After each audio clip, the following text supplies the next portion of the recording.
Tópico 3, conceito bíblico de aborto. Na lei mosaica, provocar a interrupção da gravidez de uma mulher era tratado como um ato criminoso. Veja Êxodo 21, 22 e 23. No sexto mandamento, o homem foi proibido de matar. Êxodo 20, 13.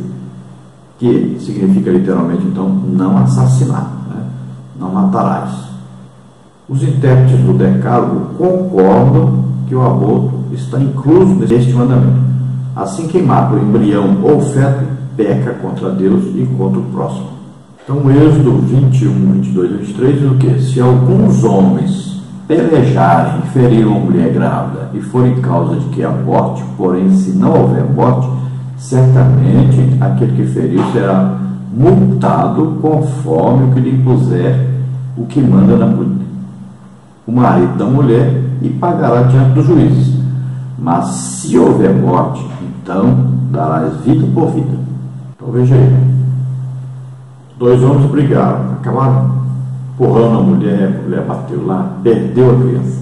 Então a mulher abortou a criança que estava esperando. Se essa criança tinha por volta de 7 meses, 8 meses, né, então, e essa criança sobreviveu, então aquele homem que foi culpado disso, ele apenas pagaria uma multa estipulada pelo marido daquela mulher. Agora, se a criança morresse, então este homem que era culpado desse aborto morreria também.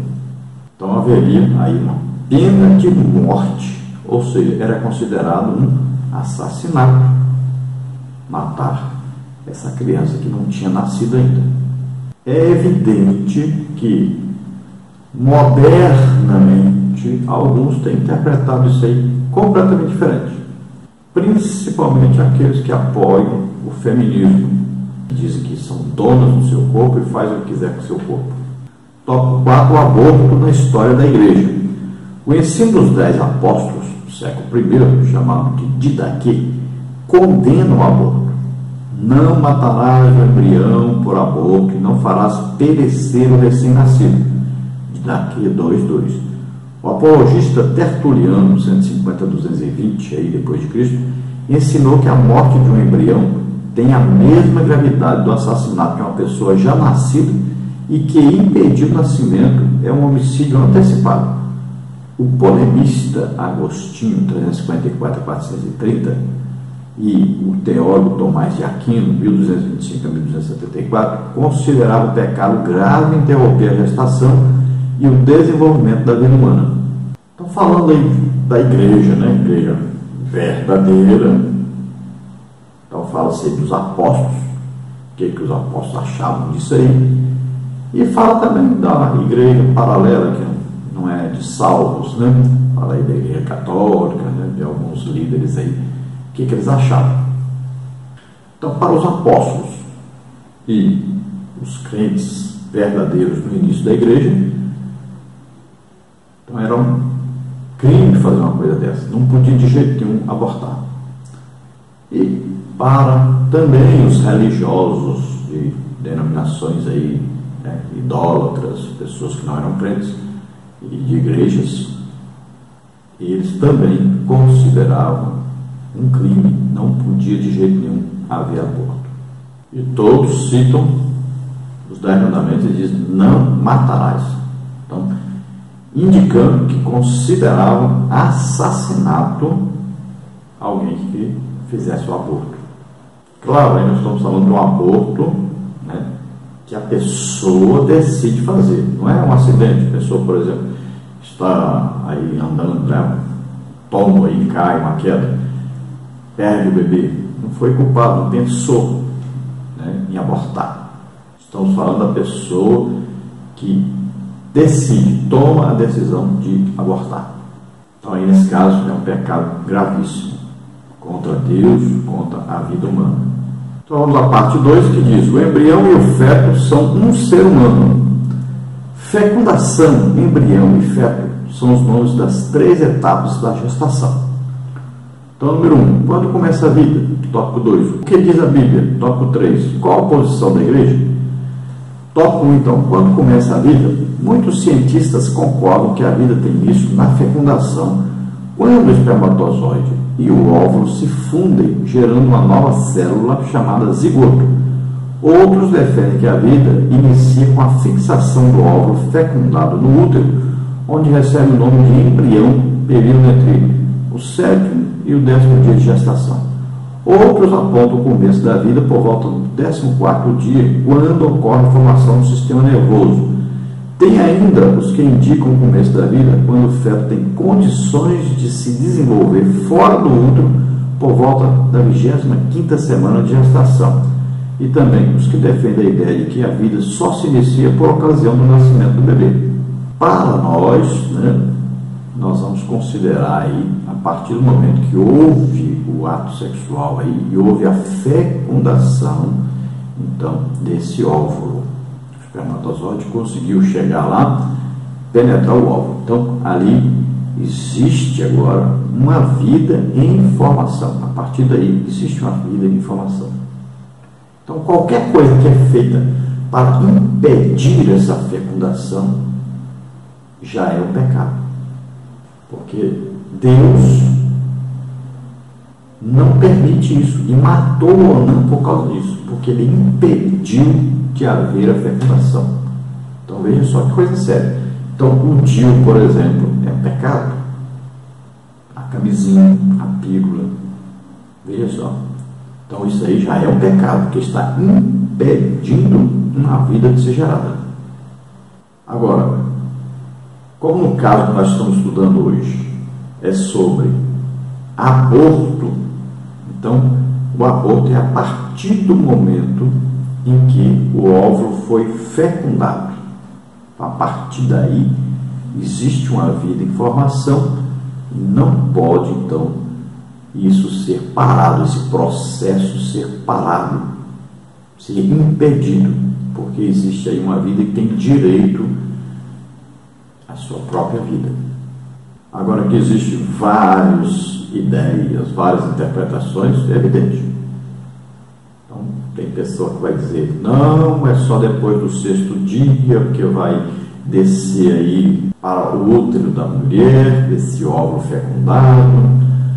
Aí o outro vai dizer, não, é mais para frente, é só depois que o sistema nervoso começar a ser aí criado, funcionar. O outro vai dizer, não, é só depois que tiver formado completamente a criança. Aí o outro vai dizer, não, é só depois que nascer. Então cada um vai ter uma ideia, né? Mas se nós olharmos para a palavra de Deus, nós vamos ver que para Deus, mesmo antes de haver a fecundação, Deus já está no processo de acompanhamento dessa vida. E é uma coisa muito impressionante no caso de Sansão, porque a mãe de Sansão, mulher de Manoá, quando ela tem um encontro com o anjo diz para ela que a partir daquele momento ela não poderia beber mais vinho, não comer mais coisa impura.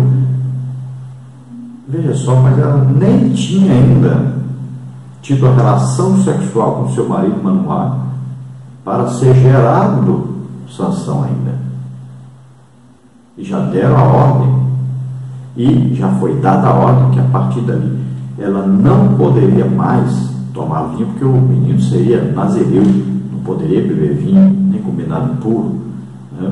Não poderia comer nada carne de animal morto, nem nada. Veja só. Então, é uma coisa interessante isso. Não tinha ainda tido nenhum ato sexual para o menino nascer. Não havia fecundação ainda. E já tinha a ordem que ela não podia beber esse vinho, nem comer coisa impura. Então nós devemos analisar direitinho que para Deus, quando foi dito que ela ficaria grávida, teria um filho, para Deus ela já estava grávida. Olha só, que coisa tremenda. Então um perigo muito grande que as pessoas correm quando decidem não ter um filho, sendo que Deus, na sua palavra, principalmente no Salmo 127, diz que os filhos são bênçãos do Senhor, são presentes de Deus para nós. Então você está recusando o presente de Deus, você está se rebelando contra a vontade de Deus, e não existe na Bíblia nenhum versículo dizendo que é permitido aí você evitar filhos, ou que é permitido você abortar. Não existe nenhum versículo na Bíblia dizendo isso, apoiando essa ideia. No tópico 2 aí, o que diz a Bíblia? Então, como as respostas humanas têm sido controversas, o cristão deve buscar a verdade na revelação divina. A palavra de Deus ensina que a vida inicia na fecundação, como está em Jeremias 1:5. O rei Davi descreve sua existência como ser vivo desde o início da concepção. Os teus olhos viram o meu corpo ainda informe, e no teu livro todas essas coisas foram escritas, as quais iam sendo dia a dia formadas, quando nem ainda uma delas havia. Salmos 139:16. Por conseguinte, de acordo com as Escrituras, a vida começa quando ocorre a união do gameta masculino ao feminino. Essa nova célula é um ser humano e possui identidade própria. Olha, Jeremias 1:5 diz: antes que eu te formasse no ventre, eu te conheci, e antes que saísses da madre, te santifiquei, e as nações te dei por profeta. Então, alguns vão interpretar isso dizendo o seguinte: não, isso aí é dentro da presciência de Deus. Deus já viu o Jeremias antes dele ser feito. Mas se nós pegarmos lá o caso do Sansão e pegarmos o caso do Jeremias, então nós vamos entender que para Deus já existe a vida antes mesmo de haver fecundação. É uma coisa gravíssima isso. Então, vamos considerar, no caso de estudarmos, como nós estamos estudando hoje sobre aborto, então nós vamos considerar que o aborto é depois que há então a fecundação. Então, a partir do momento que o espermatozoide penetrou o óvulo, pronto, existe uma vida. Não pode ser mais impedido o processo aí de crescimento, de desenvolvimento dessa vida. Tópico 3. Qual a posição da igreja? Então, apoiada nas Escrituras, a Igreja de Cristo defende a dignidade humana desde a concepção. Ensina que a vida humana é sagrada e não pode ser violada pelo homem, como está em 1 Samuel 2:6. Que toda ideologia que seculariza os princípios bíblicos deve ser combatida, como está em 2 Timóteo 3:8. Sabiamente, a posição oficial das Assembleias de Deus no Brasil foi assim exarada. A CGRB, Convenção Geral das Assembleias de Deus do Brasil, é contrária a essa medida, aborto, por resultado de uma licença ao direito de matar seres humanos indefesos na sacralidade do útero materno em qualquer fase da gestação, por ser um atentado contra o direito natural à vida. Carta de Brasília, de 41ª, 2013. Então, o que ensina a igreja, no caso nosso, da Assembleia de Deus, está bem claro aí, né, que existe já isso escrito, declarado, que nós somos totalmente contrários ao aborto.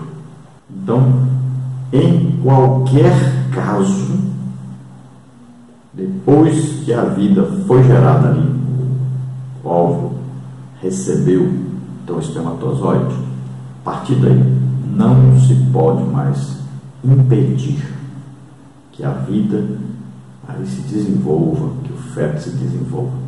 Em caso algum, não existe caso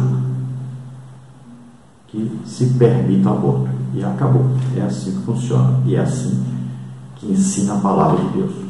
Então saiba que já está em tramitação no Congresso uma lei que quer aí aprovar o aborto.